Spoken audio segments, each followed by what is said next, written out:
1983년 11월 5일 새벽 4시 14분 북해 한가운데서 외마디 비명조차 지르지 못한 채 5명이 목숨을 잃었다.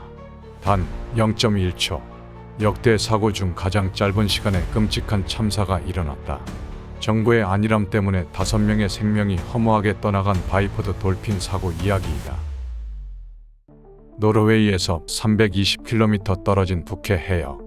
풍부한 에너지 자원이 묻혀있어 1970년대부터 수많은 해상 시추 시설들이 들어섰다. 그 해저에는 수백 킬로미터에 이르는 배관이 있고 이를 유지보수하는 다이버들은 필수였다. 이곳에서 근무하는 다이버들은 포화잠수라 불리는 고위험 전문 기술을 수행했다. 포화잠수란 깊은 수심의 해저 작업을 위해 다이버를 챔버 안에서 수일간 고압 환경에 노출시키고 작업 기간 동안 같은 압력을 유지한 뒤 단 한 번의 감압으로 일상에 복귀시키는 방식이다. 고압 환경에서의 작업인 만큼 감압 과정은 극도로 정밀해야 하며 이 단계에서 문제가 생기면 감압병은 물론 즉각적인 사망으로 이어질 수 있다. 바이퍼드 돌핀 사고가 바로 이 감압 절차 중 발생했다. 1983년 11월 1일 아침 에드윈 코우즈, 로이 루카스, 트룰스 헬레빅, 베른 기에버 베르게르센 이 4명의 다이버는 포화잠수 작업에 투입되기 위해 노르웨이 본토에서 헬기를 타고 바이퍼드 돌핀에 도착했다. 챔버에 들어가기 전 작업 브리핑과 건강검진 그리고 장비 점검이 이어졌고 텐더팀인 윌리엄 크레먼드, 마틴 손더스와도 인사를 나누었다. 이때 텐더란 주로 다이버의 생명줄과 같은 엄빌리컬을 관리하고 다이빙 벨의 도킹과 분리까지 담당하는 요원을 말한다. 그날 저녁 각자의 준비를 마친 이들은 챔버 안으로 들어갔다.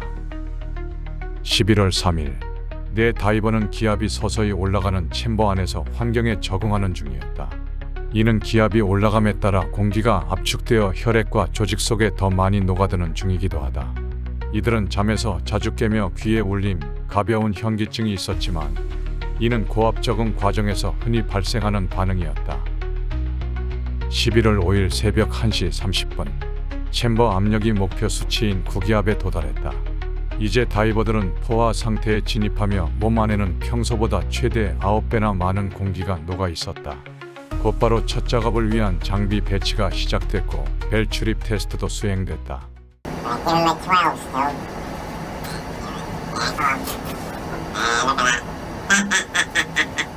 You've done your gas checks, you happy with that?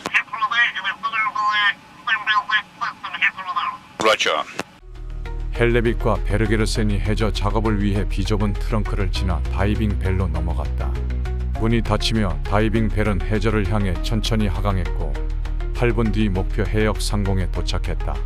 헬레빅은 장비를 점검한 뒤 칠흑 같은 심연 속으로 천천히 몸을 내렸다. 벨 안에는 베르게르센이 남아 장비와 무전을 관리하며 대기했다. 수심 90m, 작업 지점은 가스관 접합부 부위로 플랜지 교체와 면밀한 점검이 필요한 구간이었다.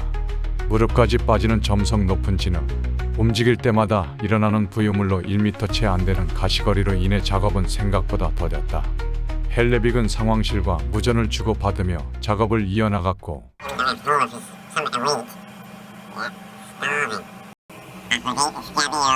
가끔 시덥지 않은 농담도 하며 피로를 떨치기도 했다. 마지막 플랜지를 조이며 작업은 마무리되었다. 그는 엄빌리컬을 잡고 다이빙 벨로 이동했다. 헬레빅은 무겁고 둔해진 몸을 벨 안으로 힘겹게 밀어 올렸고 대기 중이던 베르게르센의 도움을 받아 내부로 들어섰다. 문이 닫히고 무전으로 상황을 보고했다. Roger, 270 complete. 지상 챔버에 있던 루카스와 코우즈는 이 무전을 듣고 조용히 한숨을 내쉬며 긴장을 조금 풀었다. 벨이 수면 위로 도착했다. 텐더들은 벨을 천천히 밀어 챔버 도킹 포트와 정확히 맞물리도록 정렬시켰다. 공기가 빠져나갈 약간의 틈도 없도록 완벽하게 밀착시켜야 하는 작업이었다. 텐더는 벨과 챔버가 완전히 밀착됐는지 고정 장치가 제대로 물렸는지 확인했다. 트렁크의 기압이 벨과 챔버 기압과 같아지자 문을 열 수 있다는 신호가 떨어졌다. 챔버 쪽 문이 먼저 열리고 이어서 다이빙 벨 쪽 문도 열렸다. 2개의 문이 동시에 열린 상태. 다이버들은 장비를 하나씩 챔버 쪽으로 옮기기 시작했다. 장비를 다 옮기고 베르게르센이 먼저 넘어갔고 헬레빅은 다이빙 벨의 문을 닫으며 그 뒤를 따라 나왔다. 헬레빅이 챔버 문을 닫기 위해 손잡이에 힘을 주던 바로 그 순간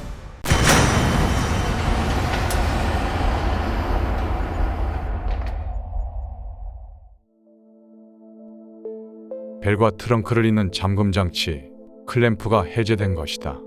결과는 치명적이었다. 단 0.1초. 이 찰나의 순간에 챔버 내부의 압력은 9기압에서 1기압으로 급락했다. 그리고 폭발적인 압력차는 다이빙 벨을 그대로 튕겨내듯 밀어냈다. 튕겨나간 다이빙 벨의 무게는 약 3.5톤이었으며 속도는 시속 70km에 달했다. 이는 195km로 달리는 자동차의 전신이 들이받친 것과 맞먹는 충격이다.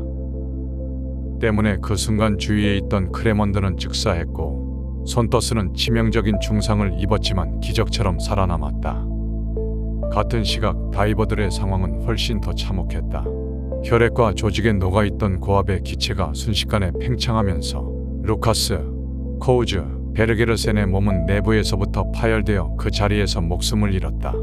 그리고 문 바로 앞에 서 있던 헬레빅은 가장 끔찍한 모습으로 발견되었다. 20cm가량 열린 문틈 사이로 그의 몸 일부가 압력차에 의해 빨려나가며 형체를 알아볼 수 없을 정도로 흩어진 상태로 생을 마감한 것이다. 이 사고의 직접적인 원인은 다이빙 벨과 챔버를 연결하는 클램프, 즉 잠금 장치에 있다.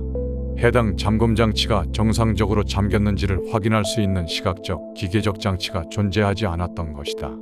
때문에 사고 당시 텐더가 잠금 장치를 풀었는지 아니면 애초부터 제대로 잠기지 않았던 것인지 확인할 수 없었다.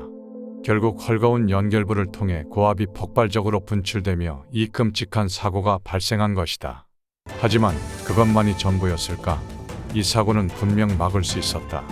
노르웨이 인증기관인 DNV는 바이포드 돌핀의 시스템을 1975년 기준에 따라 승인했지만 1982년 해당 기준은 안전성을 대폭 강화하는 방향으로 개정되었다. 그럼에도 불구하고 네덜란드의 공공감독기관인 해사청은 기존의 1975년 기준에 따라 부여된 승인 상태를 그대로 유지해도 충분하다고 판단했다. 때문에 해사청은 1982년 개정 기준을 반영한 바이포드 돌핀의 재평가나 조건 수정, 승인 철회 등의 조치를 전혀 취하지 않았고 오래된 기준에 따라 시스템은 계속 사용되었다. 결국 구조적 설계 미비, 잠금 장치 확인 불가, 절차 혼선, 반복된 경고 무시, 실질적 감독 부재 등 이 모든 것들이 모여 참혹한 결과를 초래한 것이다. 이 사고가 있고 나서야 노르웨이 정부는 포화 잠수 시스템의 인터록 장치 설치를 의무화했으며 관련 잠수 시스템에 대한 안전 규정을 대폭 강화하는 내용을 법제화했다.